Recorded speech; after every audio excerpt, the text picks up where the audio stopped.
الكريم وآله وأصحابه كرام الفاتحة.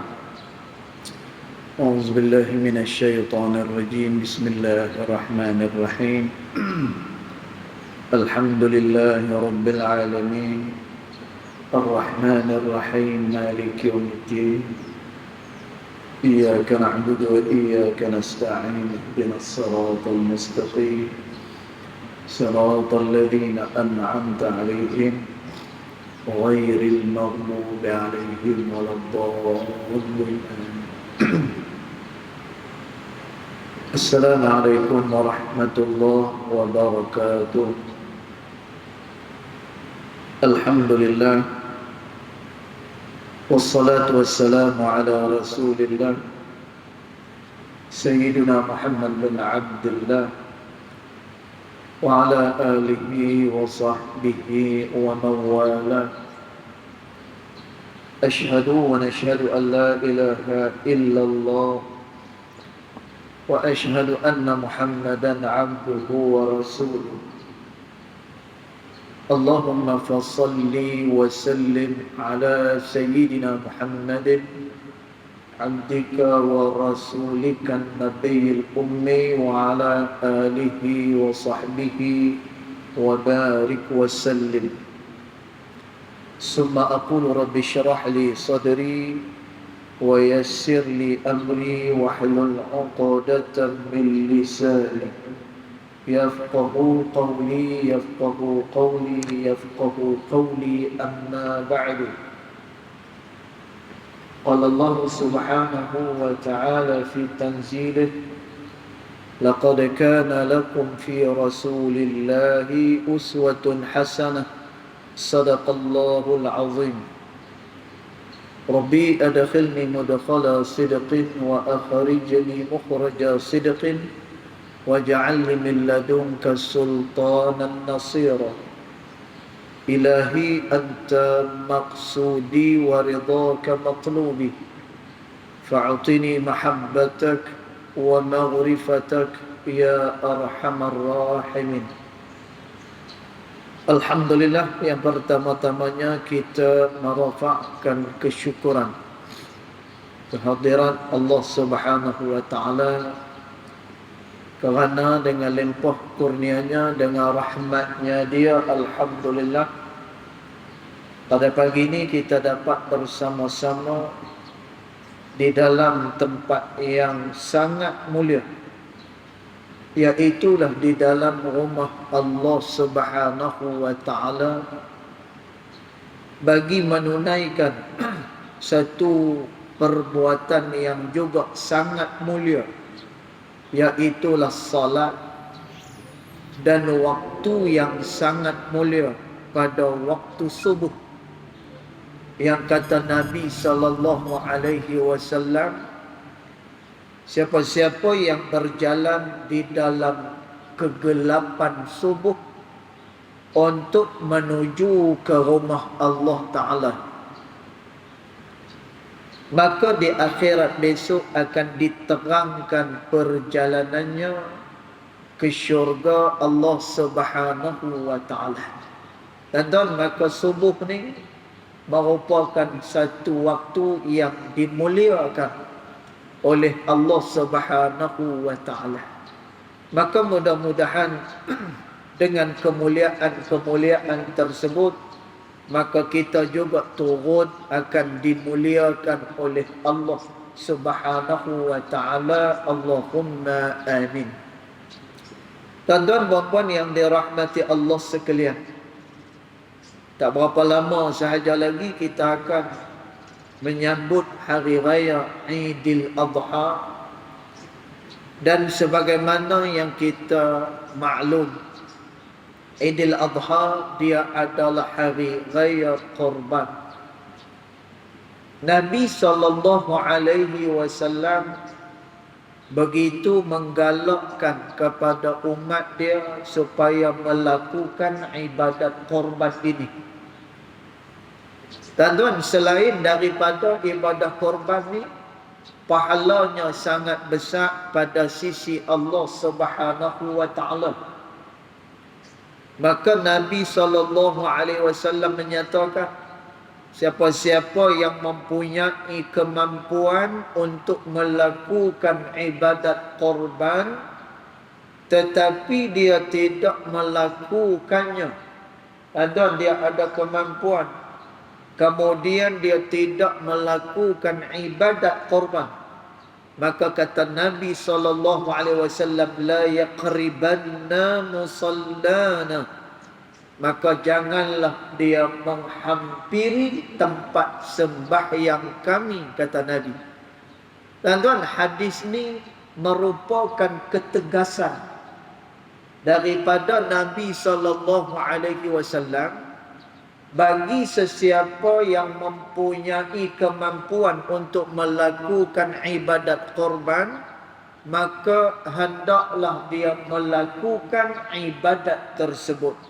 Tuan-tuan, dia tak wajib, akan tetapi ianya merupakan satu galakan yang begitu tegas daripada baginda Nabi Muhammad sallallahu alaihi wasallam.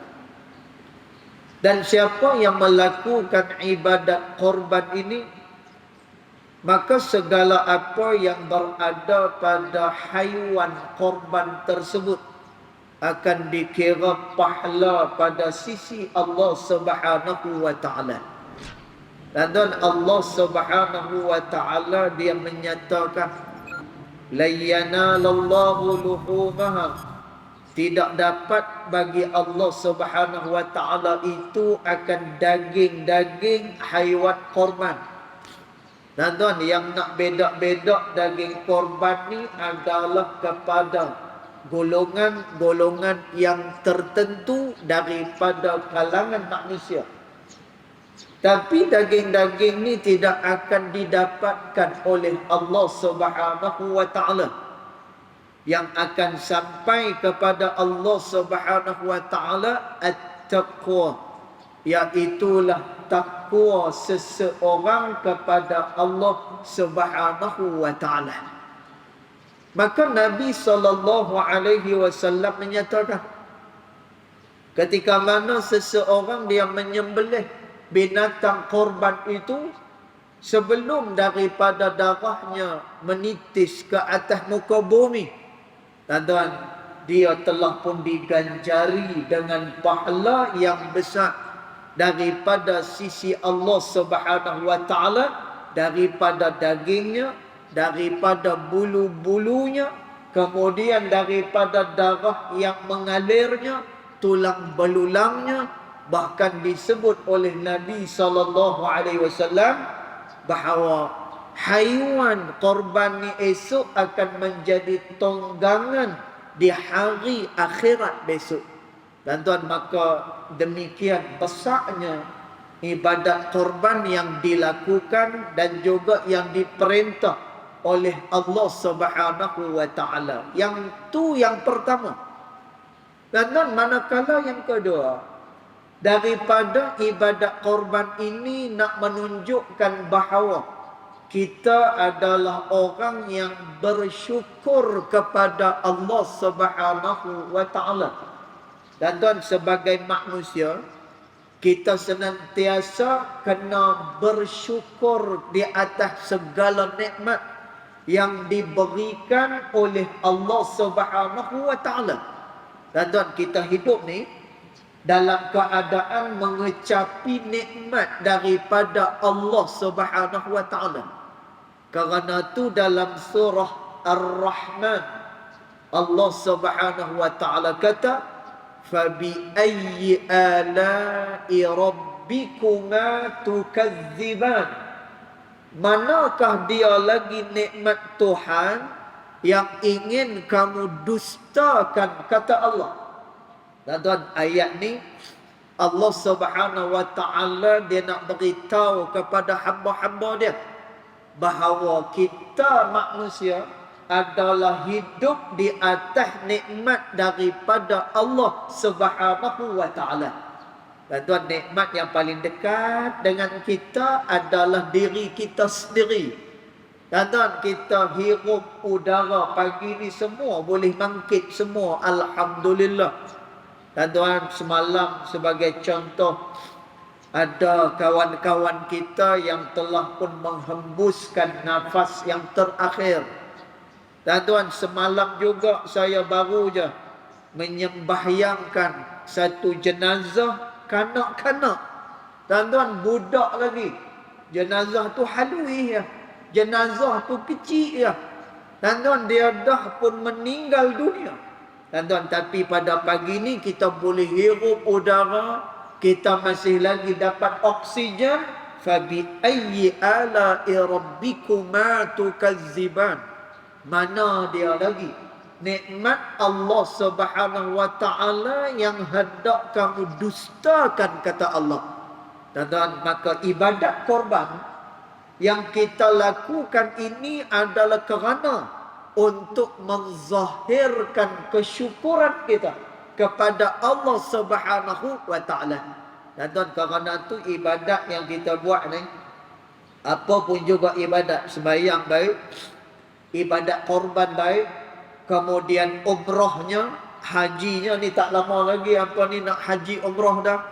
Dan apa juga jenis ibadat yang kita lakukan, ianya perlu kepada penghayatan ibadat yang dilakukan kepada Allah Subhanahu wa taala.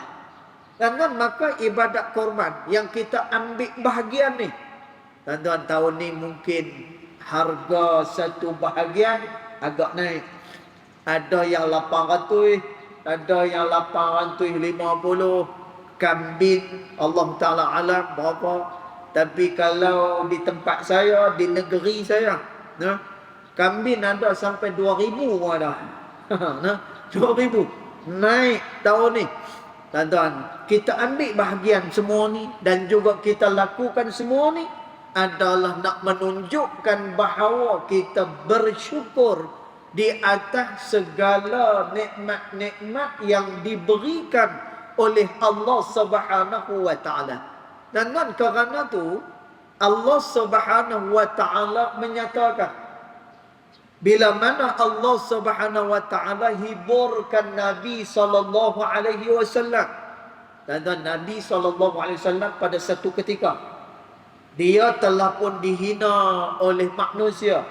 Dan orang kata macam-macam, Muhammad yang kamu bawa ni tak ada apa-apa nilainya. Kemudian ke mana yang kamu nak bawa orang-orang kamu, yakni umat-umat kamu ni? Kamu nak bawa pi ke mana? Tuan-tuan, pasal mereka duk rasa bahawa apa yang mereka sembah, apa yang mereka amalkan, maka itulah jalan untuk mendekatkan diri kepada Tuhan. Tuan-tuan, lalu Allah Subhanahu wa taala menghiburkan Nabi sallallahu alaihi wasallam dengan Allah Ta'ala berkata, Inna a'tainakal kautsar. Sesungguhnya, hai Muhammad, kami telah memberikan kepada kamu Al-Kautsar, kata Allah. Tuan-tuan, Kautsar ni katanya ulama tafsir ada dua penafsiran. Yang pertama sekali, tuan-tuan, makna Kautsar adalah kebaikan yang diberi oleh Allah kepada umat ni yang tidak diberikan kepada umat-umat sebelum daripada umat Nabi sallallahu alaihi wasallam. Tuan-tuan, masya-Allah, kita sememangnya sedia maklum kita adalah umat yang begitu dimuliakan oleh Allah Subhanahu wa taala. Tuan-tuan, cukuplah dengan jaminan daripada Allah Subhanahu wa taala. Allah Subhanahu wa taala kata, la nu'azzibahum wa anta fihim, kata Allah, kami tidak akan mengazab mereka. Dan siapa ni yang tak diazab oleh Allah Subhanahu wa taala? Umat Nabi sallallahu alaihi wasallam. Jadi kalau ada orang tanya, tuan-tuan, kalau ada orang tanya, oh maknanya ustaz, kita semua ni akan masuk syurga? Ya, semua sekali akan dimasukkan ke dalam syurga Allah Subhanahu wa taala. melainkan orang yang tak nak dimasukkan dalam syurga. Tuan-tuan, satu hari Nabi SAW kata, ni hadis Nabi. Tuan-tuan, kata Nabi SAW, sayadkhuluna hazihil ummah al-jannah, kata Nabi. Umat ni, mereka semuanya akan dimasukkan ke dalam syurga Allah. Tuan-tuan, ni jaminan daripada Nabi SAW. Dan ini merupakan dalil penguat kepada ayat yang kita baca tadi. Allah Ta'ala kata, kami tidak akan mengazab mereka kerana engkau berada di tengah mereka. Dan maknanya apa? Kita umat Nabi SAW. Dan maka kata Nabi SAW, umat ni semuanya akan dimasukkan ke dalam syurga Allah Subhanahu wa Ta'ala, illa man abau, melainkan orang-orang yang tak nak masuk ke dalam syurga Allah Subhanahu wa Ta'ala. Tuan-tuan, sahabat ni dia confused, sahabat keliru. Ada ke orang yang tak nak syurga ni? Tuan-tuan, kalau ditanyalah kepada kita, nak tak masuk syurga? Nak. Jawapan dia nak. Tuan-tuan, tak ada orang pun yang tak nak dimasukkan dalam syurga Allah Subhanahu wa Ta'ala. Tak ada. Bahkan golongan Al-A'raf. Tuan-tuan, A'raf ni siapa dia? Orang yang duduk di tengah-tengah. Syurga pun tak, kemudian neraka pun tidak. Tuan-tuan, orang yang macam ni, sat-sat Allah Ta'ala akan palingkan dia ke syurga. Tuan-tuan, masa Allah Ta'ala palingkan dia ke syurga, orang ni berdoa kepada Allah, ya Allah, masukkan aku dalam syurga kamu. Tuan-tuan, nanti saat-saat Allah Ta'ala palingkan dia ke neraka. Tuan-tuan, masa dia dipalingkan ke neraka, dia berdoa pada Allah, ya Allah, jauhkan aku daripada dimasukkan ke dalam neraka. Tuan-tuan, tak ada orang yang tak nak dimasukkan dalam syurga Allah.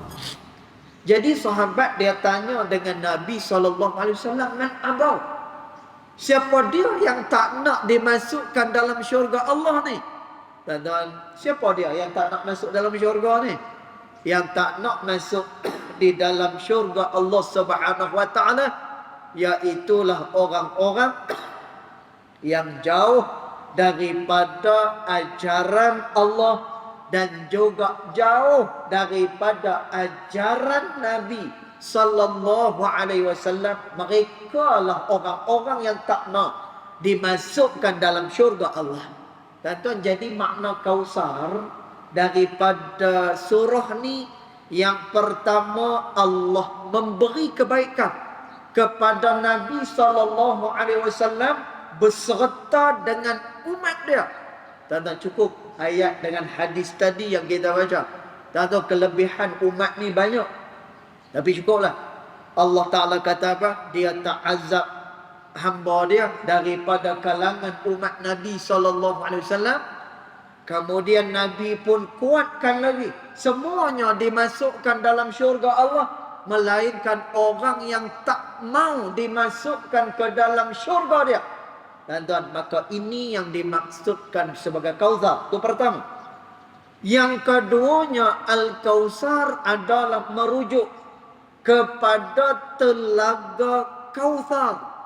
Tuan-tuan, Masya Allah, telaga Kausar ni hanya akan diminum, hanya akan dijamah oleh umat Nabi SAW.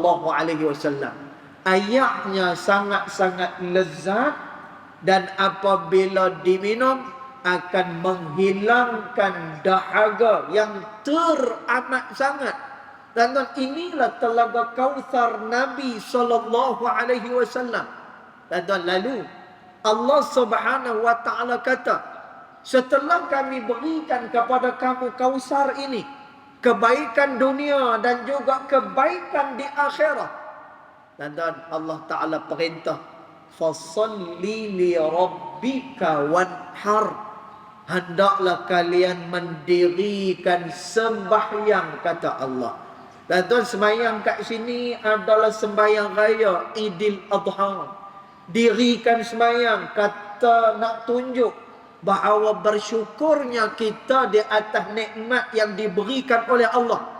Wanhar, dan juga lakukanlah penyembelihan haiwan korban. Tuan-tuan, tujuannya adalah kerana nak menzahirkan kesyukuran selama ni kita telah pun diberikan dengan nikmat yang begitu besar daripada Allah Subhanahu wa taala. Tuan-tuan, tu yang kedua. Manakala hal yang ketiga, daripada ibadat korban yang kita lakukan ini, tuan-tuan, nak menunjukkan kepada kita bahawa pengorbanan kita yang tidak ada berbelah bagi kepada Allah Subhanahu wa taala. Dan kerana tu ibadat ni dia dinamakan sebagai al-udhuhiyah. Kalau kita buka dalam kitab-kitab fiqh, kita buka dalam kitab-kitab fiqh, tuan-tuan, dia ada bab di sana yang disebut dengan babul udhuhiyah, bab berkenaan dengan korban. Tuan-tuan, apa dia korban ni? Tuan-tuan, korban ni adalah pengorbanan yang dilakukan oleh seseorang demi untuk mendekatkan diri kepada Allah Subhanahu wa taala. Tuan-tuan, ulama sepakat ibadat korban ni kerana kita nak mengingat balik semula. Tuan-tuan, satu peristiwa, Masya Allah, tuan-tuan, peristiwa ni dia bukan hanya sekadar pelik. Peristiwa ni bukan sekadar dia peristiwa besar saja, tuan-tuan, tapi bagaimana seorang ayah yang sanggup nak menyembelih anaknya kerana patuh kepada Allah Subhanahu wa taala. Tuan-tuan, Masya Allah, ini melambangkan apa? Ini melambangkan seseorang ini telah mentauhidkan Allah Subhanahu wa taala. Tuan-tuan, kita tak tahu lagi macam mana. Tuan-tuan, kita tak tahu lagi macam mana. Sebab itu kita senantiasa diuji oleh Allah. Dalam surah Al-Mulk, Allah Subhanahu wa taala kata, khalaqal mauta wal hayata liyabluwakum ayyukum ahsanu amala. Allah menjadikan kematian dan Allah menjadikan juga kehidupan. Liyabluwakum, tujuannya kerana untuk menguji kamu. Siapa di antara kamu ni yang paling baik amalannya kepada Allah? Dan Nabi Allah Ibrahim alaihissalam dan juga Nabi Allah Ismail alaihissalam. Tuan-tuan, kedua-duanya menunjukkan contoh bagaimana satu orang yang apabila diperintahkan oleh Allah sebagai hamba Tuhan, sami'na wa ata'na, kami dengar dan juga kami hanya taat kepada Allah Subhanahu wa taala. Dan Nabi Ibrahim alaihissalam diperintahkan supaya apa? Menyembelih anak dia, Nabi Allah Ismail alaihissalam. Tuan-tuan, Nabi Ismail pula tak bangkang apa-apa. Nabi Ismail tak kata apa-apa. Tuan-tuan, anak kita belum tentu lagi. Kan? Anak kita tak tahulah. Tuan-tuan, belum tentu lagi.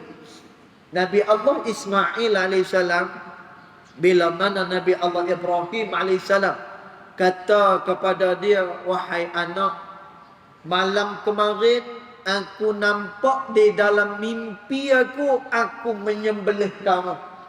Dan ini merupakan perintah daripada Allah Subhanahu wa taala.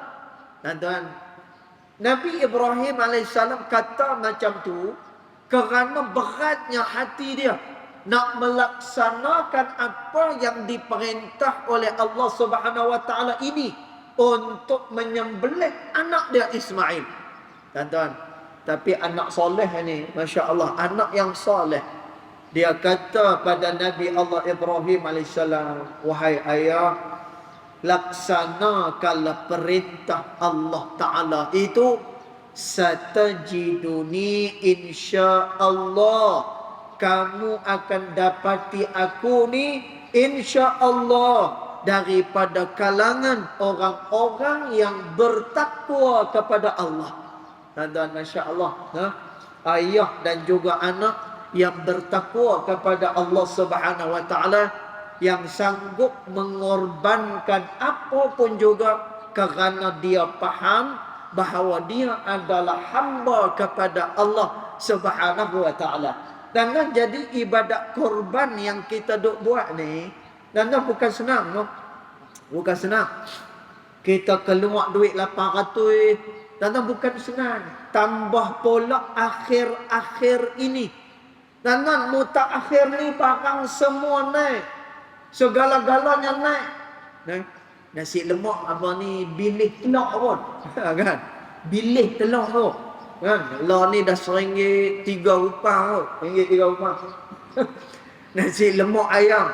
Lah ni pun naik dah RM1 5 rupang. Masya Allah. Dan terperanjat kita pun. Kan? Naik semua.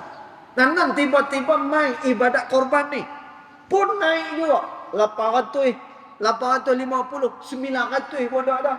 Dan kambing tadi kita sebut 1,500, 2,000. Dan kita keluarkan benda ni. Dan bila kita keluar, kita ambil bahagian. Dan cara pembahagian tu 1/3 untuk orang yang buat korban, 1/3 kepada sahabat andai sanak saudara, 1/3 kepada orang-orang yang tidak berkemampuan dan lain-lainnya. Dan maka cerita dia bila buat korban ni kena beda-beda pada orang. Dan bukan senang kita nak melakukan perkara tersebut. Dia macam zakat. Dan zakat ni bila sampai haul dan juga nisab, maka dia kena keluarkan 2.5%. Dan yang jenis tak banyak duit tak apalah. Tapi yang himpun duit banyak-banyak ni 2.5% kadang-kadang jadi puluh ribu, kadang-kadang jadi ratus ribu, juta pun ada. Dan bukan mudah kita nak keluarkan benda ni. Dan tapi inilah dia simbolik bila kata kita sebagai hamba kepada Allah Subhanahu wa taala, ya Allah, Engkau perintahkan apa sahaja kepada kami, sami'na wa ata'na, maka kami dengarlah dan juga kami hanya taat kepada Engkau ya Allah. Dan tuan, pengorbanan ni walaupun kita nampak sukar, walaupun kita nampak susah, tetapi Allah Subhanahu wa taala dia sebut kesukaran ni adalah pinjaman semata-mata. Dan kita ni buat apa pun juga ni, kita solat subuh tak sah ni, Allah Subhanahu wa taala pinjam masa subuh kita. Dan istilah dia macam tu. Bila kita buat ibadat korban, Allah pinjam duit kita. Istilah dia macam tu. Dan dalam Quran Allah Taala kata apa? May yuqridullaha qardan hasana.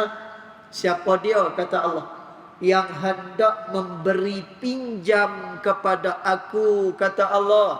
Dan siapa dia yang nak beri pinjam ke Allah Ta'ala ni? Subuh tadi kita beri masa dah. Kemudian apa lagi? Malam tadi, semalam, kita dah beri masa dah dengan Allah. Kita dah korban banyak dah dengan Allah. Dan Allah Ta'ala kata, man yuqridullaha qardan hasana. Siapa dia yang nak bagi pinjam kepada aku, kata Allah. Dan Allah Ta'ala guna istilah pinjam.